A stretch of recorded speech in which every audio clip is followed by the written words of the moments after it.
चूड़ियाँ लो जी चूड़ियाँ, रंग बिरंगी चूड़ियाँ, सुहागन वाली चूड़ियाँ लो। चिड़िया, क्या तुम्हारे पास हरी और लाल रंग की चूड़ियाँ हैं? हाँ गोरी बहन, मेरे पास हर रंग की चूड़ियाँ हैं। तो फिर मेरे पंखों में 1 दर्जन लाल और 1 दर्जन हरी चूड़ियाँ पहना दो। फिर रानू चिड़िया गोरी के पंखों में चूड़ियाँ पहना देती है। चिड़िया, कितने पैसे हुए? बस 30 रुपए, ज्यादा नहीं गोरी बहन। फिर गोरी कभी चिड़िया को पैसे देकर वहाँ से चली जाती है।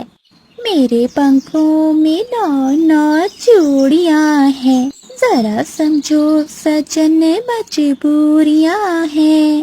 गोरी कभी ऐसे गाने गाते हुए जा रही थी कि सामने से आता हुआ मिठू तोता, जो दूसरी तरफ मुंह किए हुए था, वो गोरी कभी से टकरा जाता है।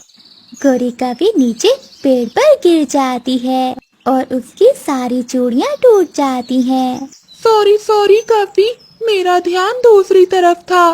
सॉरी के बच्चे, तुम्हारी वजह से मेरी सारी चूड़ियाँ टूट गईं। तुम्हारी इतनी सी सॉरी से क्या तुम्हारी जान छूट जाएगी?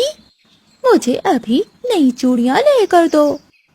गौरी, इसमें भला मेरा क्या दोष है? उड़ते हुए पक्षियों में ऐसे टकराव तो हो ही जाते हैं।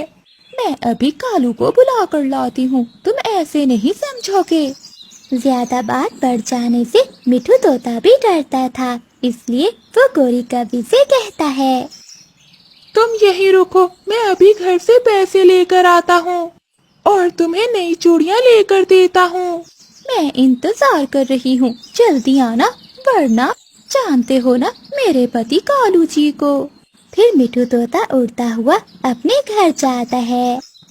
हरियाली, मुझे जल्दी से 30 रुपए दो, मैंने गौरी को चूड़ियाँ लेकर देनी है। मिठू जी, वो क्यों? हरियाली, गौरी की चूड़ियाँ मुझसे टूट गईं। अब वो मुझसे लड़ना चाहती है, लेकिन मैं बात को आगे नहीं बढ़ाना चाहता, इसलिए जल्दी से तुम मुझे 30 रुपए दे दो।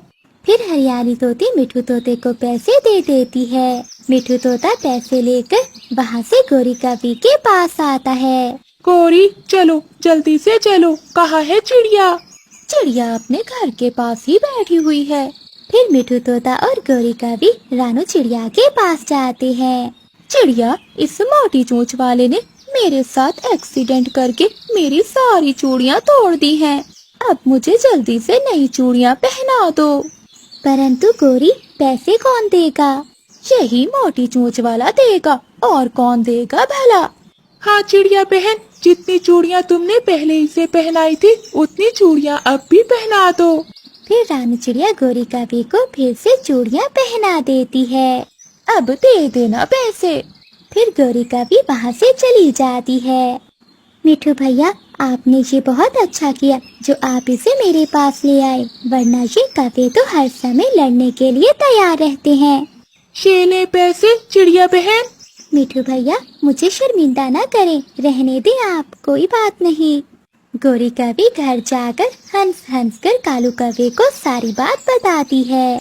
कालू जी, जब मैंने उस मोटी चोंच वाले के सामने तुम्हारा नाम लिया तो वो रोने लगा और जल्दी से मुझे चूड़ियाँ ले दी। सब डरते हैं, मुझसे सब डरते हैं। हो हो। दूसरे दिन गोरी कभी भोजन की खोज में उड़ रही थी। वो थक हार कर वो आराम करने के लिए एक खाली घोंसले में लेट जाती है। थोड़ी ही देर में वो सो जाती है। वो घोंसला चील का था। कुछ देर बाद चील भी वहाँ आ जाती है। काली, गंदी कभी, तुम्हारी हिम्मत कैसे हुई मेरे घोंसले में लेटने की? मैं छोड़ूंगी नहीं तुम्हें। चाचा चील दी, मुझे माफ कर दो, मुझे लगा कि ये घोंसला किसी मैना का होगा। मैं कोई मैना नहीं हूँ जो तुमसे डर जाऊंगी। फिर चील गोरी कभी को अपने पंजों में उठा लेती है। वो ऊपर से जाकर गोरी कभी को नीचे फेंकती है। गोरी कभी नीचे एक पेड़ पर आकर गिरती है। गोरी की फिर से सारी चूड़ियाँ टूट जाती हैं। लेकिन इस बार गोरी कभी का मुकाबला खुद से एक बड़े पक्षी से था। उसे तो जरा भी गुस्सा नहीं आ रहा था, बल्कि वो चील से कहती है, چیل دی، مجھے معاف کر دو، مجھے معاف کر دو، دیکھو میری ساری چوڑیاں بھی ٹوٹ گئیں۔ ابھی تو تمہاری چوڑیاں ہی ٹوٹی ہیں، اگر پھر سے جہاں دکھائی دی تو تمہاری گردن بھی توڑ دوں گی۔ پھر گوری کبھی وہاں سے بھاگ جاتی ہے۔